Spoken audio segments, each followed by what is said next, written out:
हा DIY hacks आहे ना, मी खूप रीलमध्ये बघितला. आता मी म्हटलं मी सुद्धा ट्राय करते. हे बघू शकता माझा पिंप किती डल झालेला आहे.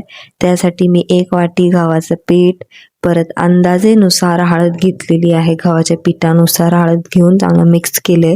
त्याच्यात मग मीठ टाकले मुठ्ठीभर, परत थोडंसं मीठ टाकलं होतं आणि अख्खा पूर्ण 1 लिंबू घेतलाय.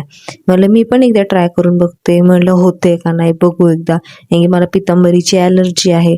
ते बघू शकता मी असं घासत होते. सिरियसली सांगू का, घासावं लय लागतं. कारण की माझं पिंप तर बघू शकता, त्याचा कलरच कसा आहे. मी घासलेलंच नव्हतं पिंपाला. तर हे बघा कसलं भारी आले यार. मला विश्वास वाटत नव्हतं की एवढं निघेल ते. सिरियसली. नंतर मी धुवून टाकलं त्याला. पण हां, 1-2 ठिकाणी आहे ना ते डाग राहिले होते. कारण की त्याला लय जोर लावावं लागत होतं. त्याच्यामुळे मी ते इग्नोर करून सोडून दिलं.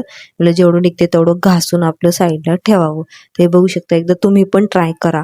त्याच्यानंतर हे बघा किती राडा झालाय घरामध्ये. खूप राडा होता. आणि ही माझी 2 मांजरी, हे स्ट्रीट कॅट आहेत. ह्यांना भूक लागली ना तर खातात आणि त्यांची जी जागा आहे ना ठरलेली, ती त्या जागेवर जाऊन बसतात. त्याच्यामुळे मला ह्यांच्याकडनं काही त्रास नाही आहे. आणि नंतर मला चॉकलेट केक खाऊशी वाटत होता, तर मिस्टरने चॉकलेट केक आणलं आणि त्यांना चहा प्यायचा होता. चहा करून दिला, पण हे माणूस झोपून गेला. आणि एवढं दमलेला होता कामावरून आल्यावर.